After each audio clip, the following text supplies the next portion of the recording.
Hello friends, I hope তোমরা সবাই খুব ভালো আছো। তো তোমরা জানো যে একটা লং সেন্টেন্সের উপরে ট্রান্সলেশনের একটা ভিডিও সিরিজ কন্টিনিউ করছি। তো আজকে আমি সেই সিরিজেরই আরও একটা ভিডিও নিয়ে চলে আসলাম। আজকে টপিকটা কিন্তু খুবই ইন্টারেস্টিং। আজকে আমি এমন কিছু ওয়েজের মাধ্যমে তোমাদেরকে ট্রান্সলেট করতে বলে দেব, যেটা কিন্তু দেখবে যেই বুঝে যাবে অনেক ট্রান্সলেশন করা কিন্তু সহজ হয়ে যাবে। অ্যাকচুয়ালি আজকে যে বিষয়টা আমি এখানে ডিসকাস করতে চলেছি সেটা হলো, দৈনন্দিন জীবনে আমরা অনেক এমন বাংলাতে লাইন বলে থাকি যেগুলো যখন আমরা ট্রান্সলেট করি তখন সেক্ষেত্রে কোথাও হয়তো হোয়াট এভার, কোথাও হয়তো হুইচ এভার, আবার কোথাও বা হয়তো হুম এভার ইত্যাদি রকমের সব শব্দের ব্যবহার হয়। এই শব্দগুলোর ব্যবহার করলে অনেক সহজেই অনেক কিছু ট্রান্সলেশনস আমরা কিন্তু ইজিলি করতে পারি, অনেক কিছু কনফিউশনকে অনেক সহজে এড়িয়ে ফেলা যায়। তো সেই সমস্ত বিষয়টাকে ডিসকাস করার জন্য আজকে আমি এমন কিছু লাইনস লিখেছি।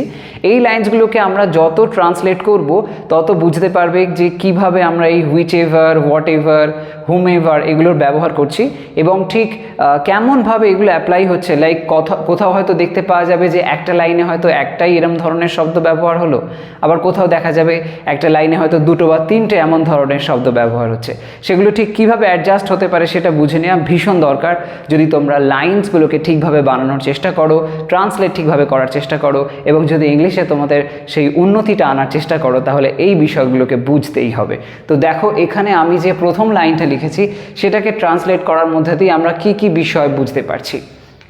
তুমি যে বইটাই পছন্দ করো সেটা বিনা দ্বিধায় তুমি নিতে পারো, তবে দুদিনের মধ্যে ফেরত দিতে মনে রেখো।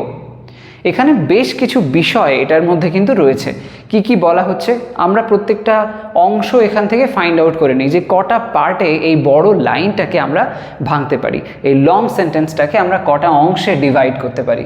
প্রথম অংশটা দেখো, তুমি যে বইটাই পছন্দ করো, তুমি যে বইটাই পছন্দ করো, এটা একটা অংশ হিসেবে আমরা ধরে নিলাম। যখন ট্রান্সলেট করব এরকমভাবে টুকরো টুকরো করে পার্ট করে নিলে ট্রান্সলেশনটা অনেক ইজি হয়ে যাবে। প্রথমে যদি ভাবি এত বড় লাইন তাহলে কিন্তু কনফিউশনটা বেড়ে যাবে আরও। তো এরকমভাবে টুকরো টুকরো করে নাও। তুমি যে বইটাই পছন্দ করো, তারপরে দ্বিতীয় অংশটা কি বলা হচ্ছে, সেটা বিনা দ্বিধায় তুমি নিতে পারো, এটা হলো দ্বিতীয় অংশ।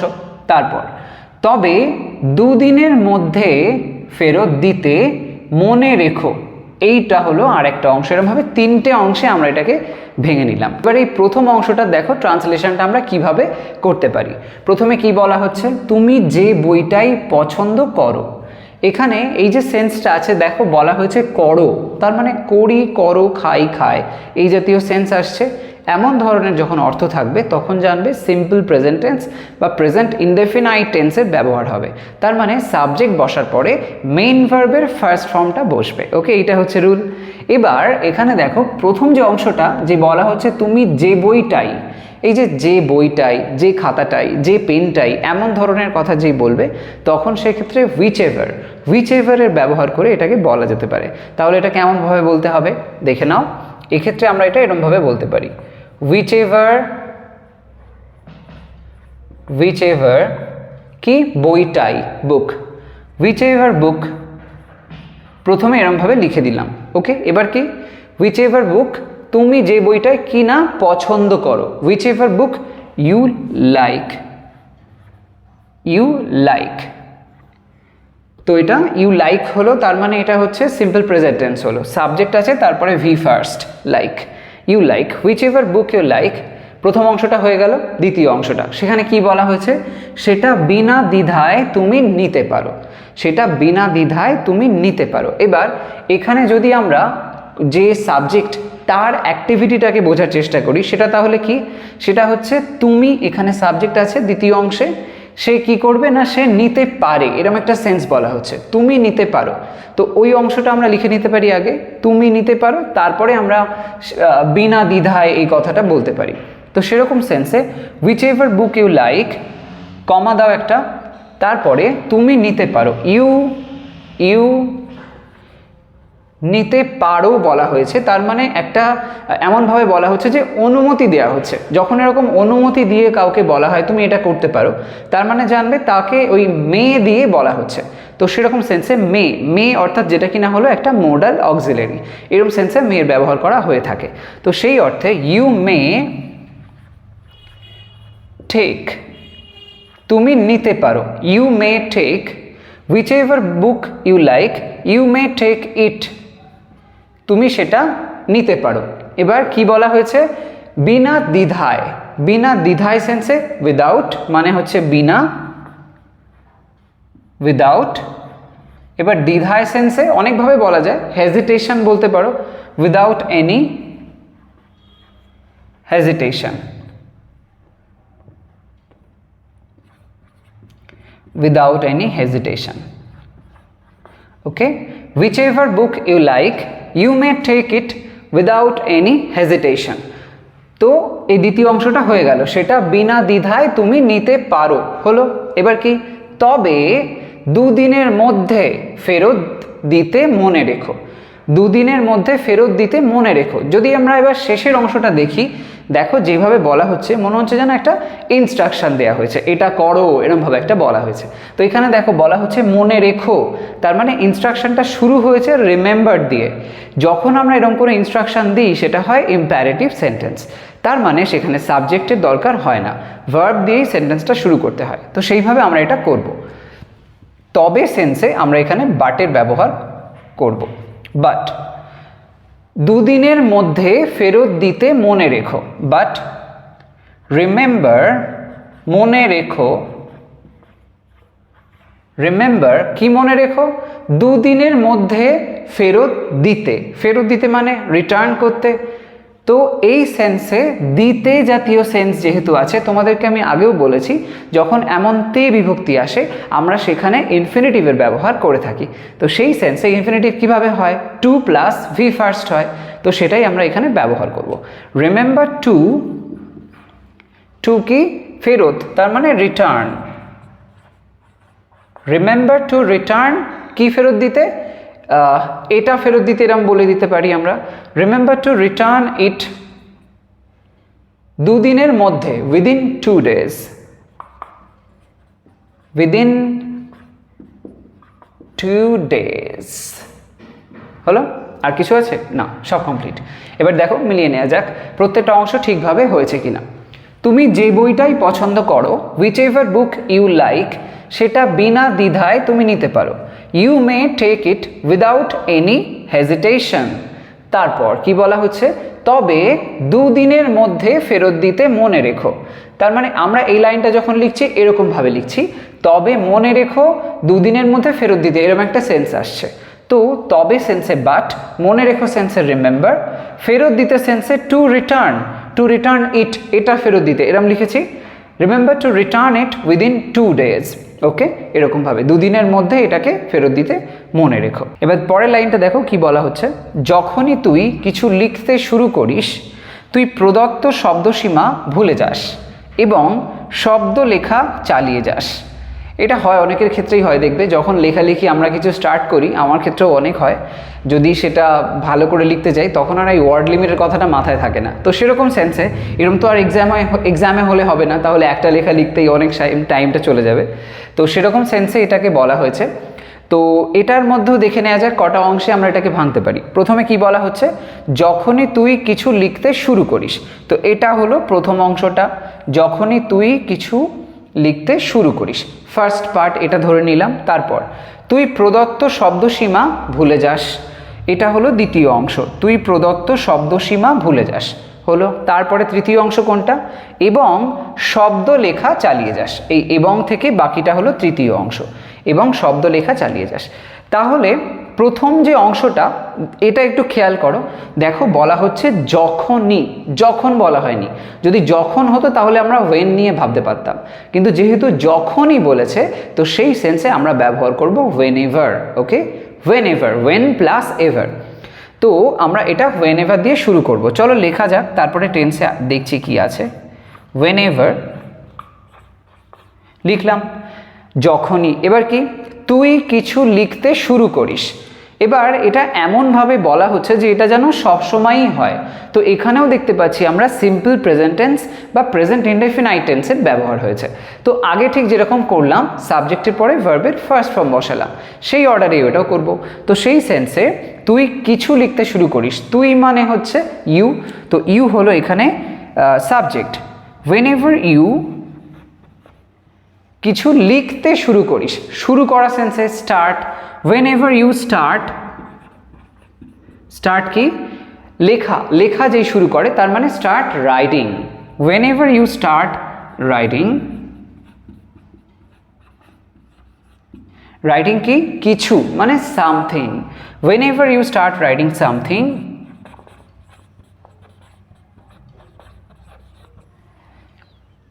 তুই প্রদত্ত শব্দসীমা ভুলে যাস। তখন কি হয়, একটা শব্দসীমা দেওয়া আছে, ওয়ার্ড লিমিট দেওয়া আছে, সেটাকে তুই ভুলে যাস। তো সেই সেন্সে এখানেও সাবজেক্টে আরেকবার ইউ আসবে, ইউ। যেই এবার তুই লিখে দিলাম, ওই অংশটা শেষের অংশে চলে আসবো, সেখানে আছে ভার্বটা, সেটাকে লিখতে হবে। তো তুই এর পরে শেষে যদি আসি আছে ভুলে যাস, তো ভুলে যাওয়া সেন্সে আমরা ফরগেট কথাটা ব্যবহার করব, সেটা লিখে দেওয়া যাক, ইউ ফরগেট। যেই লিখলাম ইউ ফরগেট, ভুলে যাস হয়ে গেল। তারপরে এবার আমরা একটু ব্যাকে আসবো। ব্যাকে কি আছে, প্রদত্ত শব্দসীমা। কি ভুলে যায় সে, প্রদত্ত শব্দসীমা ভুলে যায়। ইউ ফরগেট দ্য, প্রদত্ত মানে যেটা দেওয়া আছে, তো সেই সেন্সে given, the given. You forget the given কি শব্দসীমা, word limit. Given word limit, word limit. এবং অ্যান্ড এরপরে আমরা তৃতীয় অংশে চলে আসলাম, এবং শব্দ লেখা চালিয়ে যাস। চালিয়ে যাস মানে চালিয়ে যাওয়া সেন্সটা বোঝাতে হবে, তো সেই অর্থে কন্টিনিউ, অ্যান্ড কন্টিনিউজ, আচ্ছা কন্টিনিউজ নয় কন্টিনিউ হবে। অ্যান্ড কন্টিনিউ, যেহেতু ইউ আছে তাই জন্য কন্টিনিউজ করতে পারবো না, বাট এখানে যদি হি থাকতো বা সি থাকতো, অর্থাৎ থার্ড পারসন সিঙ্গুলার হতো, তাহলে আমরা এটা কন্টিনিউজ করতাম, তাই না? তো যাই হোক, তো ইউ আছে সেই জন্য এটা সেমই থাকবে যেরকম আগে রয়েছে, ভি ফার্স্টটাই বসবে, কোনো কিছু এডিশন হবে না। অ্যান্ড কন্টিনিউ, কন্টিনিউ কি শব্দ লেখা চালিয়ে যাস। তো এই সেন্সে আমরা এটা এরকমভাবে লিখতে পারি, অ্যান্ড কন্টিনিউ একটা ফ্রেজাল ভার্ব ব্যবহার করি, চলো। জটিং ডাউন, জট ডাউন মানে হচ্ছে লেখা, কিছু একটা লেখা, তো সেটা আমরা লিখছি আইএনজি ফর্মটা ব্যবহার করলাম, জটিং করে দিলাম। কন্টিনিউ জটিং ডাউন, লেখা, শব্দ লেখা, jotting down the words, okay. And continue jotting down the words, শব্দ লেখা চালিয়ে যাস। তো এবার চলো মিলিয়ে নেওয়া যাক প্রত্যেকটা অংশ ঠিকভাবে হলো কিনা। প্রথমে, যখনই তুই কিছু লিখতে শুরু করিস, whenever you start writing something, তুই প্রদত্ত শব্দসীমা ভুলে যাস। you forget the given word limit, এবং শব্দ লেখা চালিয়ে যাস। and continue jotting down the words, এরকমভাবে প্রত্যেকটা অংশ আমরা দেখতে পেলাম, করে ফেললাম। আর এখানে দেখলাম আমরা whenever এর ব্যবহার হয়েছে। আর একটা ফ্রেজাল ভাবও দেখতে পেলে, জট ডাউন, যেটা এখানে জটিং ডাউন করে আমরা লিখলাম, সেই জট ডাউন মানে কোনো কিছু লেখা, বেশ কিছু, লাইক একটা দুটো লাইন নয়, বেশ খানিকটা লেখা, এরকম সেন্সে আমরা জট ডাউন ব্যবহার করলে সেটা বেশি অ্যাপ্রোপ্রিয়েট হয়। তো যাই হোক, এবার পরের লাইনটাতে এসো, দেখো সেখানে কি বলা হচ্ছে। আমি যেখানেই যাই, যাই করি এবং যার সাথে আমি দেখা করি, সে 1 সেকেন্ডের বিরতি ছাড়াই আমাকে অনুসরণ করে। তো বেশ কিছু বিষয় এখানে বলা হয়েছে, লাইনটাকে ভালো করে দেখো প্রথম থেকে এবং অংশগুলোকে বোঝার চেষ্টা করো। প্রথমে, আমি যেখানেই যাই, এটা হলো একটা ফার্স্ট ফ্যাক্ট যেটা বলা হচ্ছে। আমি যেখানেই যাই, সাবজেক্ট হলো আমি, সে যেখানেই যাক, এরকম একটা সেন্সে। তারপরে যাই করি, তার মানে আমি যাই করি, তো এটা হলো আরেকটা অংশ, এখানেও একটা সাবজেক্টের সেন্স আসবে। তারপরে আসবে ভার্বের পার্টটা, আমি যাই করি। তারপরে এবং যার সাথে, এবং যার সাথে আমি দেখা করি, এটা হলো তৃতীয় আরেকটা অংশ। তাহলে এখানেও একটা সাবজেক্ট আসছে, সেখানেও একটা ভার্বের পার্ট আসছে। তারপরে সে 1 সেকেন্ডের বিরতি ছাড়াই, সে 1 সেকেন্ডের বিরতি ছাড়াই আমাকে অনুসরণ করে, এই টোটালটা একটাই অংশ হিসেবে আমরা করে দেব। তো এইভাবে আমরা 1 2 3 4টে অংশে আমরা এটাকে ভেঙে নিলাম। তো চলো এবার সেই রকমভাবে ট্রান্সলেট করা যাক। প্রথম অংশটায় কি বলা হচ্ছে, আমি যেখানেই যাই, তো এটাও সিম্পল প্রেজেন্ট টেন্সেই লেখা হয়েছে, করি করে, খাই খায়, যাই যায়, এই জাতীয় সেন্স, তো সিম্পল প্রেজেন্টেই হবে। তো এখানে যেটা লক্ষণীয়, প্রথম অংশটার মধ্যে দেখো বলা হচ্ছে আমি যেখানেই যাই। তো এমন সেন্স যেই আসে, যেখানেই যাই এরকম ধরনের সেন্স যখন আসে, সেক্ষেত্রে আমরা ওয়্যার এভার এর ব্যবহার করতে পারি। যেখানে সেন্সে ওয়্যার, আর এখানে যে হর্ষইটা ব্যবহার হচ্ছে, এই হর্ষইয়ের জন্য যেখানেই বলা হচ্ছে যেই, তার জন্য ওয়্যার তার সাথে এভার যুক্ত হয়ে যাবে ওয়্যার এভার। তো সেই ওয়্যার এভারটা দিয়ে আমরা লাইনটাকে এখানে তৈরি করব। তো আমি যেখানেই যাই সেন্সে প্রথমে ওয়্যার এভার দিয়ে শুরু করো। ওয়্যার এভার আমি যাই, তার মানে আই সাবজেক্ট, তারপরে যাই সেন্সে go, simple present tense. Wherever I go হলো, এবার একটা কমা দাও। সেকেন্ড পয়েন্টটা কি বলা হচ্ছে, যাই করি। যাই করি মানে আমি যাই করি। হোয়াট এভার, এখানে যাই করি সেন্সে ব্যবহার হবে হোয়াট এভার। এই যাই জাতীয় সেন্সের জন্য ব্যবহার হলো what ever. What ever I do, what ever I do. তারপরে এবং যার সাথে আমি দেখা করি, এবং তো অ্যান্ড যার সাথে আমি দেখা করি, এখানে যার সাথে সেন্সে ওই একই রকম ওয়েতে আমরা হুম তার সাথে এভার করতে পারি, হুম এভার। ওকে, হুম এভার। অ্যান্ড হুমেভার আমি দেখা করি। দেখা করা মানে ওই সাক্ষাৎ করা সেন্সে আমরা মিট বলতে পারি, meet. Whomever I meet, whomever I meet, যার সাথে আমি দেখা করি, তারপরে সে 1 সেকেন্ডের বিরতি ছাড়াই আমাকে অনুসরণ করে।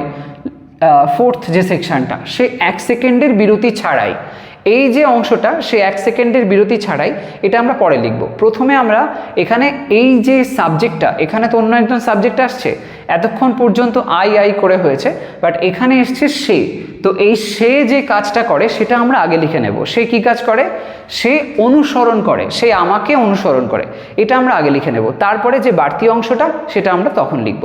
তো সেই সেন্সে সে আমাকে অনুসরণ করে, যেহেতু বলা হচ্ছে এটাও সিম্পল প্রেজেন্ট টেন্স, তো সেই অর্থে হি, সে সেন্সে আমরা হি দিলাম, হি আমাকে অনুসরণ করে, সে যেই দিয়ে দিলাম, শেষে চলে এসো অংশটার শেষে লেখা রয়েছে ভার্বটা। সেটা কি, ভার্ব হচ্ছে অনুসরণ করা। যেই ভার্বটা লিখে দেবো তারপরে একটু একটু করে ব্যাকে আসবো, ট্রান্সলেট করতে করতে যাব।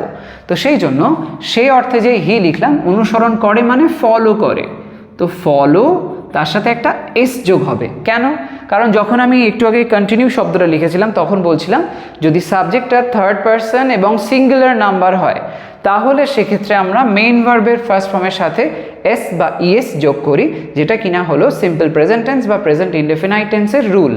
তো এখানে যে হি শব্দটা, সেটা হি মানে একজনকে বোঝাচ্ছে সিঙ্গুলার, আর এই হিটা হলো একটা থার্ড পারসন, তাই জন্য আমরা এখানে এই ভার্বের সাথে এস যোগ করলাম, ফলোজ হয়ে গেল। হি ফলোজ, কাকে ফলো করে, আমাকে ফলো করে, he follows me. And whomever I meet, তারপরে হি ফলোজ মি, তারপর কি বাকি রইল, সে 1 সেকেন্ডের বিরতি ছাড়াই, এটা এবার লিখতে হবে। হি ফলোজ মি, এবার ছাড়াই সেন্সটা একটু একটু করে ব্যাকে আসছি, আমাকে সেন্সে মি হয়ে গেল, তারপরে ছাড়াই সেন্সে লিখতে হবে উইদাউট। উইদাউটের পরে কি আছে, 1 সেকেন্ডের বিরতি, without a second, apostrophe is দাও, উইদাউট আ সেকেন্ডস পজ। বিরতি সেন্সে আমরা এখানে পজ লিখতে পারি। ওকে, তো এবার অংশগুলোকে মিলিয়ে নেওয়া যাক প্রত্যেকটা ঠিক আছে কিনা।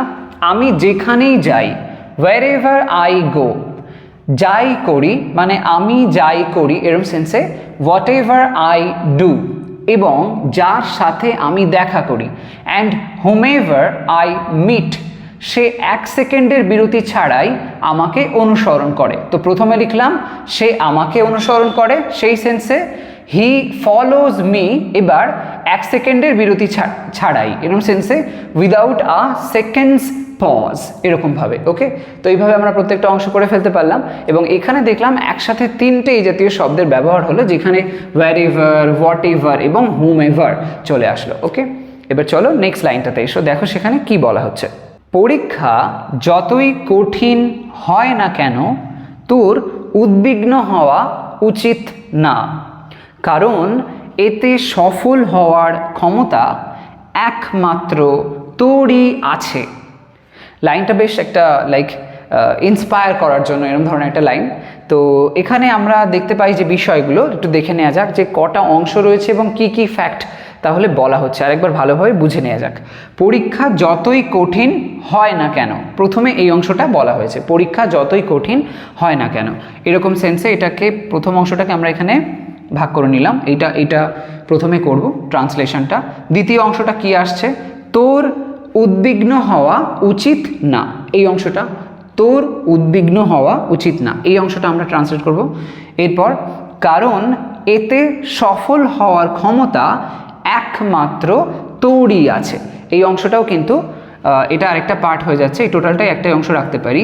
কারণ এতে সফল হওয়ার ক্ষমতা একমাত্র তোরই আছে। তিনটে অংশ এরমভাবে আমরা ভেঙে নিলাম। প্রথমটা পরীক্ষা যতই কঠিন হয় না কেন, তারপরে তোর উদ্বিগ্ন হওয়া উচিত না, তারপর কারণ এতে সফল হওয়ার ক্ষমতা একমাত্র তোরই আছে। তিনটে অংশ এখানে আমরা দেখতে পাচ্ছি। তো চলো সেই মতন ট্রান্সলেট করা যাক। তো প্রথমে দেখো যেভাবে কথাটা বলা হয়েছে যে পরীক্ষা যতই কঠিন হয় না কেন, এমন একটা সিচুয়েশনকে বলা হয়েছে যেখানে একটা বলতে পারো যে কোনো কিছুর হওয়া না হওয়া, কোনো একটা পদ্ধতি বা এই জাতীয় বিষয়কে যখন এরকমভাবে বলা হবে, যতই করে বলা হবে, সেই সেন্সে আমরা হাউএভার এর ব্যবহার করে ওটাকে বলতে পারি। তো সেই অর্থে লাইনটা আমরা এরমভাবে করতে পারি, হাউএভার কঠিন, এই যতই কঠিন শব্দটা একসাথে রাখতে হবে। তো হাউএভারের পরে কঠিন সেন্সে আমরা এক্সাম যেহেতু বলছে তো টাফ শব্দটা ব্যবহার করতে পারি, হাউএভার টাফ পরীক্ষা যতই কঠিন হয় না কেন, however tough the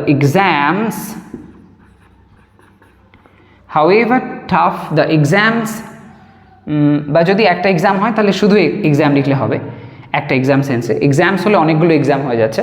however tough the exam হয় না কেন, তো এরকম সেন্সে আমরা দেখো এই যে সেন্সটা আসছে এটাও কিন্তু সিম্পল প্রেজেন্ট টেন্সেই হয়েছে। এবার যখন এমন ধরনের কথা থাকে তখন সেক্ষেত্রে আমরা এটা যদি এরমভাবে লিখি তাহলে খুব ভালো হয় যে however tough the exam happen, তার সাথে এস জুড়ে দাও, যেহেতু এক্সাম একটা থার্ড পারসন এবং সিঙ্গুলার, তো সেই সেন্সে however tough the exam happens to be, এরম সেন্সে আমরা এইভাবে যদি বলি happens to be বা happen to be, যদি প্লুরাল হয় সাবজেক্টটা তাহলে happen to be হবে, এরকমভাবে যদি লিখি সেটা কিন্তু খুব যথাযথ হয় ওই লাইন সঙ্গত দিক থেকে। তো however tough the exam happens to be, তারপরে একটা কমা দাও, দ্বিতীয় অংশে চলে এসো, সেখানে কি বলা হচ্ছে, তোর উদ্বিগ্ন হওয়া উচিত না, তোর মানে ইউ করে বলা হচ্ছে, তোর উদ্বিগ্ন হওয়া উচিত না। এবার ইউ লিখে দিলাম। এবার যেই তোর সেন্সে ইউ লিখলাম আমরা ওই অংশটা শেষে আসব, সেখানে আছে ভার্বটা, ভার্ব কি, উচিত না, উচিত না। এবার উচিত অনুচিত সেন্সে আমরা মোডাল অক্সিলারি শুড ব্যবহার করে থাকি, তো এখানেও সেটাই অ্যাপ্লাই করব। তো ইউ শুডের পরে কি লিখবো, দেখো না আছে তাই জন্য নট জুড়ে দাও, ইউ শুড নট, তোর উচিত না, কি উচিত না, ব্যাকে এসো, উদ্বিগ্ন হওয়া। তো উদ্বিগ্ন হওয়া মানে কি, আমরা এখানে ওয়ারি বলতে পারি, টেনশন করা, ওয়ারিড হওয়া, তো সেরকম সেন্সে ইউ শুড নট ওয়ারি, তোর উদ্বিগ্ন হওয়া উচিত না। কেন উচিত না, কারণ, তৃতীয় অংশটা, কারণ বিকজ এতে সফল হওয়ার ক্ষমতা একমাত্র তোরই আছে, একমাত্র তোরই আছে। তো আমরা যেটা আগে দেখলাম সাবজেক্ট যে কাজটা করছে সেই পার্টটা আগে লিখে নিচ্ছি, তারপরে বাকি অংশটা লিখছি। এখানে একমাত্র তোরই আছে, এটা হলো মেইনলি এখানে সাবজেক্টের যে অ্যাক্টিভিটিটা সেটা বোঝাচ্ছে, তার কাছে থাকাটা, তার ক্ষমতাটা থাকাটা, তার সেই ক্ষমতাটা তার পজিশনে থাকাটা, সেই সেন্সটা আমরা এখানে আগে লিখব। তো সেই সেন্সে বিকজ, কারণ লিখে দিলাম, একমাত্র তোরই আছে। এবার যেহেতু একমাত্র তোরই বলা হচ্ছে মানে তোর মানে ইউটাকে জোর দেয়া হচ্ছে, শুধুই তুই, এরকম সেন্সে, তো তাই জন্য আগে আমাদের অনলি লিখতে হবে, তারপরে লিখতে হবে ইউ, কারণ ইউটাকে জোর দেয়া বোঝাচ্ছে। সেই জন্য because only you only you, একমাত্র তোরই কি আছে, আছে সেন্সে প্রথমে হ্যাভ লিখে দাও এই জায়গায়। অনলি ইউ হ্যাভ কি আছে, ক্ষমতা, ক্ষমতা আছে, একটা বিশেষ ক্ষমতা আছে। Only you have the power, only you have the power, কি ক্ষমতা, এতে সফল হওয়ার, এতে সফল হওয়ার। Only you have the power to be successful, to be successful, এতে সফল হওয়ার। এবার এতে সেন্সটা লিখতে হবে, সফল হওয়ার সেন্সটা আমরা লিখলাম এরকমভাবে, টু বি সাকসেসফুল। এবার এতে সেন্সে ইন ইট, ইন ইট হলো, ব্যাস। এবার প্রত্যেকটা অংশ চলো মিলিয়ে নেওয়া যাক। প্রথমে, পরীক্ষা যতই কঠিন হয় না কেন, however tough the exam happens to be, তোর উদ্বিগ্ন হওয়া উচিত না। ইউ শুড নট ওয়ারি, তারপর কারণ, বিকজ এতে সফল হওয়ার ক্ষমতা অনলি, আচ্ছা, কারণ এতে সফল হওয়ার ক্ষমতা একমাত্র তোরই আছে। তো আমরা আগে ওই একমাত্র তোরই আছে ওটা লিখেছি, তাই জন্য because only you have the power, ক্ষমতা আছে to be successful in it, এরমভাবে প্রত্যেকটা অংশ হয়ে গেল। আর এখানে আমরা কি দেখতে পেলাম, এই জায়গাতে দেখতে পেলাম হাউএভারের ব্যবহার হয়েছে। এছাড়া এই যে হ্যাপেন্স টু বি, এই টাইপের সেন্সটার ব্যবহারটা, এটাও তোমরা দেখতে পেলে। এই ধরনের অর্থগুলোর ক্ষেত্রে আমরা ব্যবহার করতে পারি, এরকমভাবে ব্যবহার করা যায় এই ফ্রেজটা, যেটা অবশ্য এই হ্যাপেনটা টেন্স অনুযায়ী চেঞ্জ হবে। এছাড়া আমরা দেখতে পেলাম এখানে উচিত সেন্সে শুডের ব্যবহার এখানে হয়েছে। আর এই অনলি ইউ, অনলিটা যখন ইউ এর আগে বসছে তখন ইউকে জোর দিচ্ছে, তাকে তার উপরে একটা এমফ্যাসিস ফেলছে, এরকম সেন্সে ব্যবহার হয়েছে। তো এরকম বিভিন্ন রকমের বিষয় আমরা এখানে লং সেন্টেন্সটার ট্রান্সলেশনের মধ্যে দিয়ে বুঝে গেলাম। তো এখানে যে কটার সেন্টেন্স আমি এখানে লিখলাম এবং সেখানে যেগুলো, যে সমস্ত শব্দগুলোকে ব্যবহার করলাম, যেমন whichever, whomever, whenever, এগুলো, সেগুলো তোমরাও নিজেরা অ্যাপ্লাই করো, বিভিন্ন রকম সেন্টেন্সেস মন থেকে বানাও, সেগুলোকে ট্রান্সলেট করো এবং এইভাবে প্র্যাকটিস করতে থাকো। যদি কোথাও কোনো কনফিউশন থাকে আমাকে নির্দ্বিধায় কমেন্ট সেকশনে জানিও, আমি ডেফিনেটলি সেটা ক্লিয়ার করে দেবো। তো আজ তবে আসি, তোমরা সবাই ভালো থাকো, সুস্থ থাকো, আর হ্যাঁ, নেক্সট ভিডিওতে চলে আসবো আরও একটা কোনো ইন্টারেস্টিং টপিক নিয়ে ডিসকাস করার জন্য। বাই।